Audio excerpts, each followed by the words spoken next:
Assalamu alaikum wa rahmatullahi wa barakatuh. Welcome to Living in the West, a series of lectures, a series of episodes where we discuss a very important topic, the Muslim minorities living in the West. We've discussed several issues regarding this minority. Should they live in the West? What their aims are in the West? And we're going to come through to some of these topics in the future.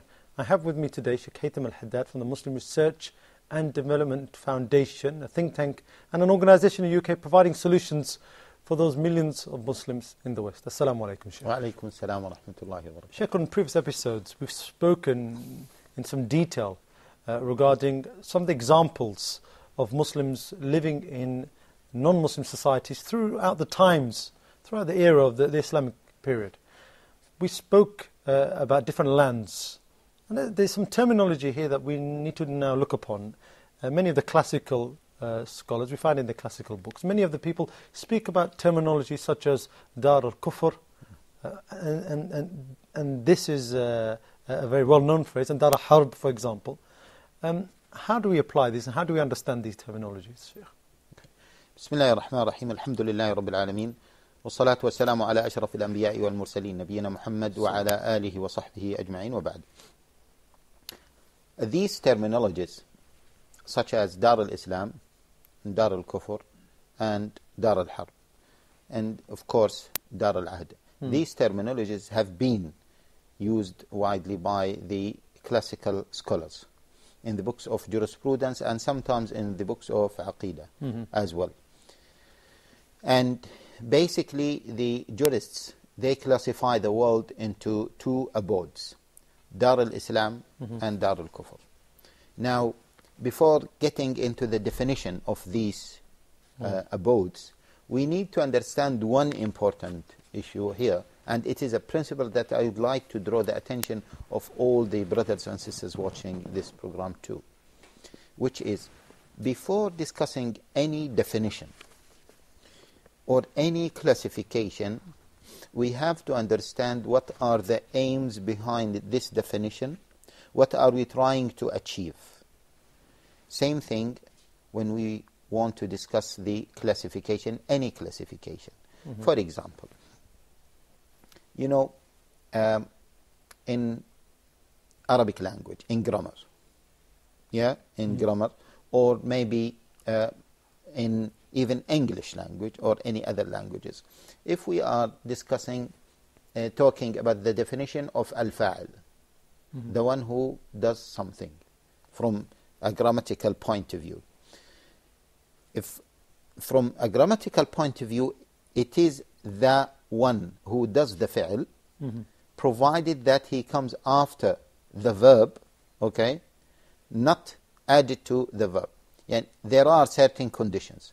For example, when I say Haytham drinks tea, okay, Haytham yashrabu al-shahi. طيب, Haytham drinks tea. Here we talk about Haytham. What is the position of Haytham?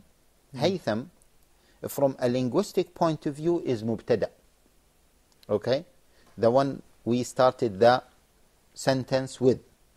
But Haytham, from a general point of view, is the fa'il, is the one who does the fi'il. But from a grammatical point of view, you cannot say that the word Haytham here is the fa'il. Haytham here is a mubtada. So before classifying Haytham or defining what al-fa'il is, what al-mubtada is, you need to understand your context, or what do you want to achieve. Are you defining it because of a grammatical purpose, or are you defining it because of a general linguistic purpose? Therefore, once we say Dar al-Islam, Dar al-Kufr, what do we want to achieve from this classification? Means, are there any certain consequences based on this classification, or there are no consequence? This is very important. Why? Because in many cases we dwell into the definition and the classification, and then after some time we find that there is no real fruit out of this classification or this definition. That is very, very important. So, before getting into this definition and this classification, let us understand the consequences. If we say that the world is divided into two abodes, as some of the fuqaha mentioned, what does that mean? What are the implications? If we say that the whole world is classified into one abode, okay, what are the consequences? Now, once the fuqaha mentioned this classification, of course, they had an aim in their mind, and they are talking about the consequences. That's why we find Al-Shafi'i, rahimahullah, who died in 204 Hijrah, he said that the whole world is considered to be one abode. Yeah? And he doesn't classify the world into Dar al-Islam, Dar al-Kufr from this perspective. All of it is one abode. Why? Because he was looking at the consequence, okay, regarding this classification, whereby Muslims are bound to follow ahkam al-Sharia or the rulings of Sharia wherever they are. Whether they are living in a state or an abode that is considered to be Dar al-Kufr, or they were living in an abode that is classified as Dar al-Islam. So the classification does not affect the implementation of ahkam al-Islam from this perspective.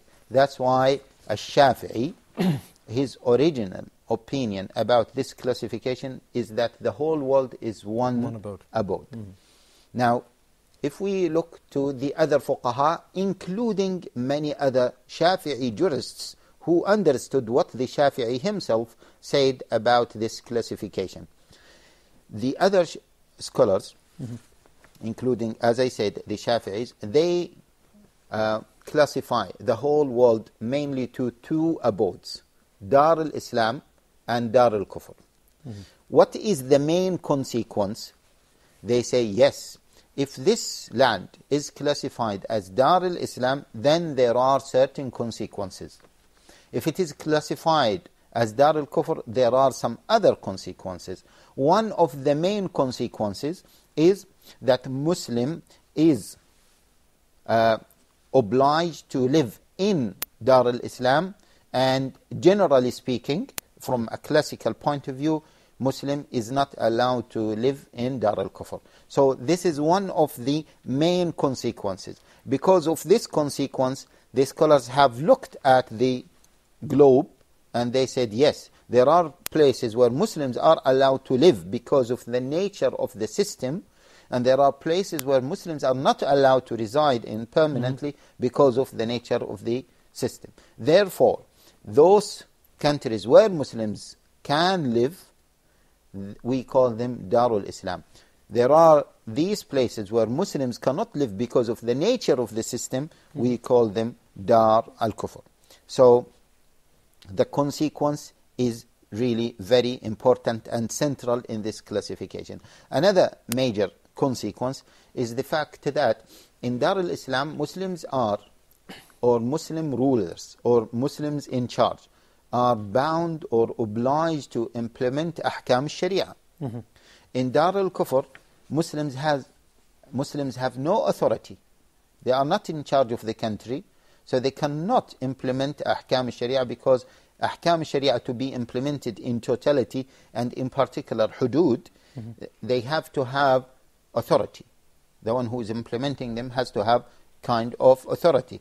Therefore, those lands that do not implement ahkam sharia and are not Muslims there, or Muslims there cannot implement ahkam sharia, from this perspective is classified as Dar al-Kufr.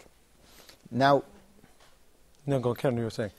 This brings us, okay, to the definition. Now we have looked at the consequence, and now we look to the definition.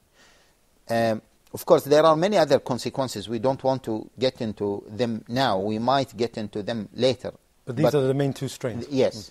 And this, I am bringing this into light so people don't rush into the definition or the classification before understanding what they want to achieve. This is very important. Now, once we come to this classification, we said that the scholars classify the whole world into two abodes, mainly Dar al-Islam and Dar al-Kufr. And then they have further classifications for Dar al-Kufr. Dar al-Islam, what is Dar al-Islam? In a nutshell, okay, actually there are three main definitions for Dar al-Islam. Dar al-Islam is the land that is ruled and governed by Muslims. Okay? Within this definition, the scholars say, is it governed by Muslims or is it governed by Islam? And they differentiate between these two. Because if it is governed by Islam, it means that it might not be governed by Muslims. For example, Muslims opened this land and they appointed someone, they appointed a Muslim to implement ahkam sharia in that land, but so that land became Dar al-Islam, although the majority of the people in charge of that land is not Muslims. Okay, one thing. And the other thing, which is the most important thing, if the Muslims are ruling one land, but they are not implementing al-Islam in that land, then according to this definition, it is not considered to be Dar al-Islam. Let me repeat this point, because this is the crucial point in this definition, in this actually differentiation between Dar al-Islam as the land ruled by Islam or is the land ruled by Muslims. Those who say it is the land ruled by Islam, they said, first of all, of course, most likely, the one who is implementing al-Islam is a Muslim. But on the other side, there might be some Muslims who are in charge of this land, but they don't implement ahkam al-Islam. And what we see now in many Muslim countries, unfortunately, reflects this reality. We see some Muslim countries, but the rulers, they don't implement ahkam al-Islam. Okay, well, these definitions we're going to look into a bit more deeply. We're going to take a short break now and return to the subject of Dar al-Islam and Dar al-Kufr. Please stay with us on Living in the West.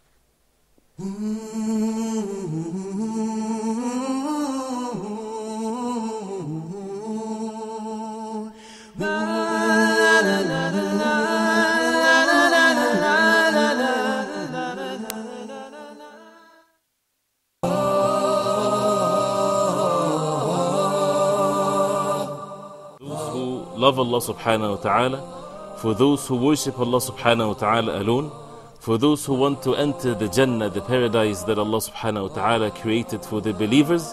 And that's why we need to learn and we need to get to know what Allah subhanahu wa ta'ala wants from us, so that we submit ourselves to the orders of Allah. And this is knowledge that we need to learn. Why we're spending more time to look into the verses and to the meanings of the verses in depth, so that we can get to learn from it what we need ourselves to be steadfast, to be obedient to Allah subhanahu wa ta'ala, to ponder over the meanings of the miraculous words of Allah subhanahu wa ta'ala.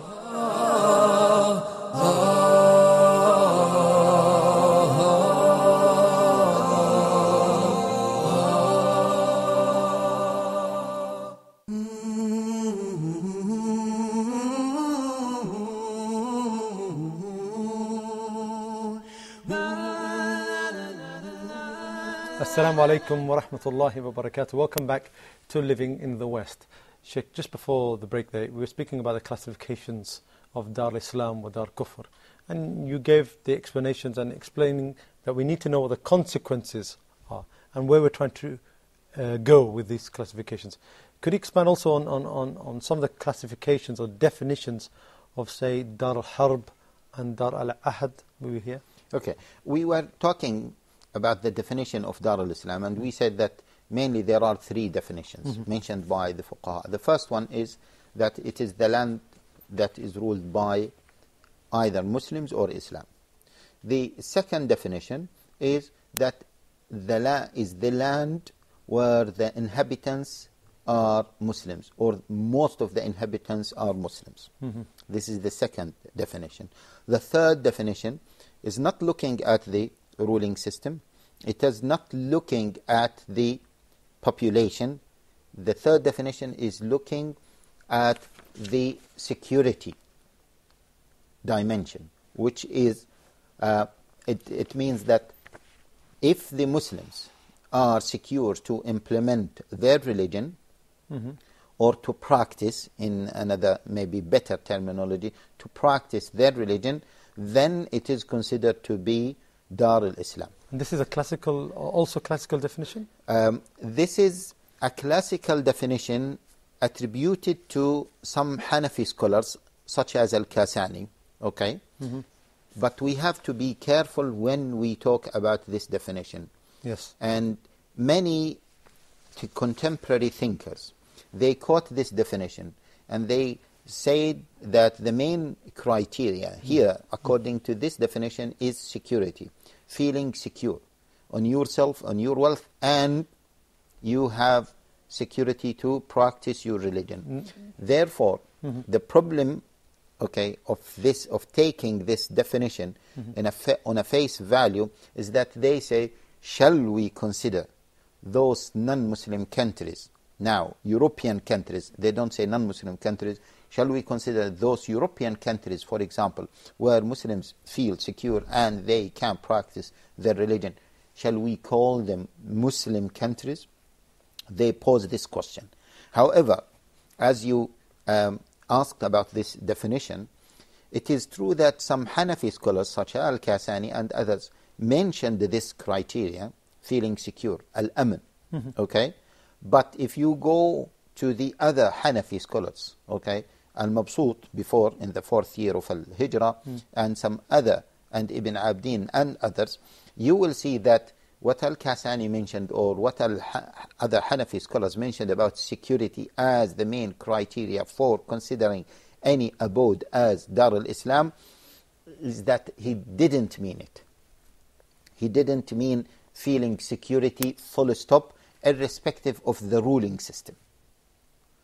How did he mean it then? Did he mean it with security and a ruling system where you can implement part of the Sharia? Or? No, he actually meant that he was talking about an indication for that, for Dar al-Islam. He was not giving the technical definition. And the proof of this is, he is a Hanafi scholar. You have to refer to the other Hanafi scholars in order to understand what he meant.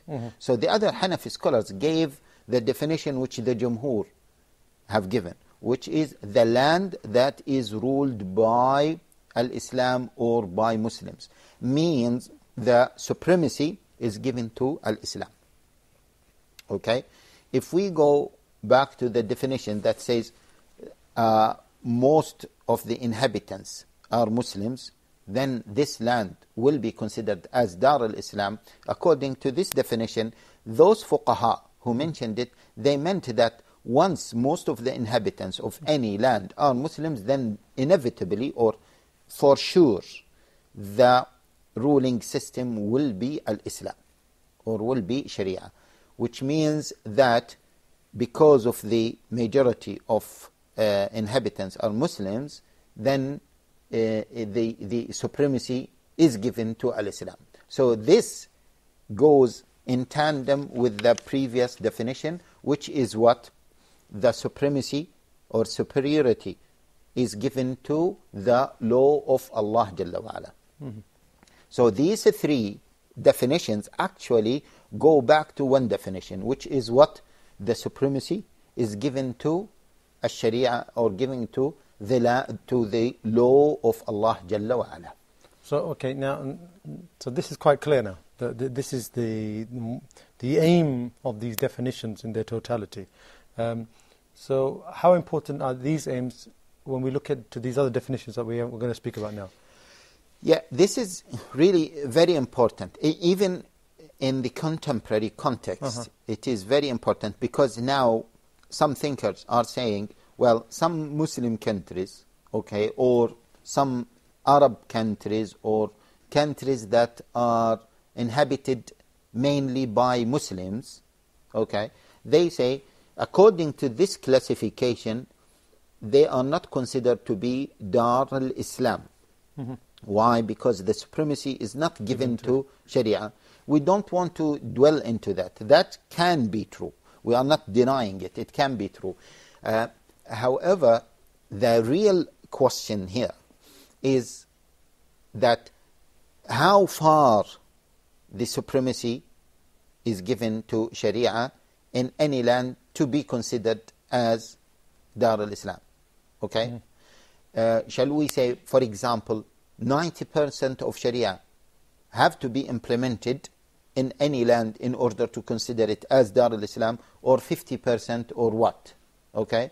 This is a real discussion, and it needs a very detailed what study. parts of the Sharia are going to be implemented? Exactly. If the penal code is going to be implemented or not on these Exactly. Some scholars, that is a very good point actually, some scholars said, if for example the adhan is raised freely, okay, the sha'a'ir al-zahira, even some of the penal codes, okay, practices are not implemented, then it is still considered to be Dar al-Islam. Now, we don't want to get into this because this is another field, and as I said, it needs a detailed study. It is important for us to make it clear that there are opinions out there. I mean, of course, yeah. We're not sticking to one just classification. Yes. We are giving. But we are just, in a summary, okay, that the land that is in general governed by al-Islam, by the law of al-Islam, the law of Allah Jalla wa Ala, is considered to be Dar al-Islam. Okay, so the other classification, Dar al-Harb, for example, where does this work into this classification? Now, once we understand that any land has given superiority or supremacy to al-Islam, the Sharia of Allah Jalla wa Ala, the law of Allah Jalla wa Ala is classified as Dar al-Islam, then any other land is considered by the fuqaha as Dar al-Kufr. And then he has split sections within that. And then within that, within Dar al-Kufr, they have mainly Dar al-Harb and Dar al-Ahd. So Dar al-Kufr, in general, it is the land that does not give supremacy to Sharia or to al-Islam. Even if most of the inhabitants are Muslims, even if the Muslims have freedom to practice elements of their religion, but if the law of Allah Jalla wa Ala is not superior to any other law, then it is not considered to be Dar al-Islam, and it is considered to be, or classified by the classical scholars, as Dar al-Kufr. Okay, so now we've got a classification of where Dar Harb fits in, for example. The point that may be raised now is that, is it important that we stick to these notions? Especially because we have a new world order. We have things which are changing, which are not the same as they were. How important is it for us to look at these notions and stick by them? Yeah.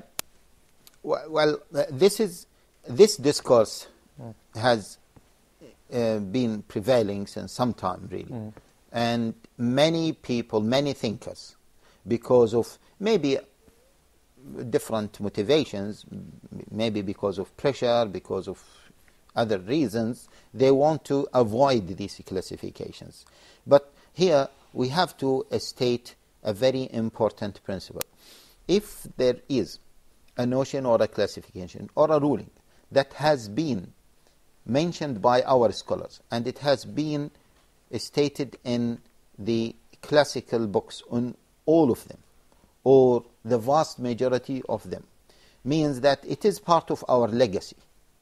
It's been established as part of our legacy. It has been established as part of our legacy. We cannot just wipe it out because of certain circumstances or certain situations. Why? Because it means that there is an ijma' on it, and we cannot just break down al-ijma', or we cannot wipe it out. There is ijma' means consensus. The consensus of the scholars have accepted that the land or the globe can be classified into two classifications, Dar al-Islam and Dar al-Kufr. mainly. And if we look to the basis of this ijma', we will find that the word dar, or the classification, has been mentioned in the Quran and in the Sunnah. For example, in Surah Al-A'raf, سَأُرِيكُمْ دَارَ الْفَاسِقِينَ سَأُرِيكُمْ دَارَ الْفَاسِقِينَ, I will show you the dar of the rebellions. What does it mean? Dar al-fasiqin. Dar means this land, okay, the heretics live in that land and they are controlling that land, is different from the land controlled by Muslims. Hadith ibn Abbas in Sunan al-Nasa'i, that he said that he was talking about Abu Bakr and Umar. They are from Muhajirin. Hajaru from Mecca to Medina, وَالْمَدِينَةُ كَانَتْ يَوْمَئِذٍ دَارَ شِرْكٍ. He clearly said that. دَارَ شِرْكٍ. Al-Medina, before the migration of the Prophet sallallahu alaihi wasallam, okay, كانت دار شرك. The land of the polytheists, for example. Yes, the land of polytheists. So that classification was known. We cannot just wipe it out. We cannot say, we cannot claim that this classification has been mentioned by the fuqaha only. No, it is mentioned in the Quran, it is mentioned in the Sunnah. Maybe it is not mentioned as it is mentioned by the fuqaha, by the classical fuqaha. Yes, there are many things like this. For example, you know, we have wujub, tahrim, ibaha, istihbab. These 5 ahkam taklifiyya, 5 rulings. Obligation, prohibition, permissibility, dislikeness. Okay, these classifications have not been mentioned by the Prophet ﷺ, have not been mentioned by the Quran, yet it is part of our legacy. And something that we can't throw away even due to modernity, for example. Exactly. Okay. So we have to be careful here. We have to be very, very careful. It is not because of certain circumstances now or pressure we should just discard part of our legacy that has been supported by the Quran and Sunnah. Well, Sheikh Haitham, Jazakallah khair. That's very interesting and something we're going to pick up on in the next episode of Living in the West. We hope you join us next time. Assalamu alaikum wa rahmatullahi wa barakatuh.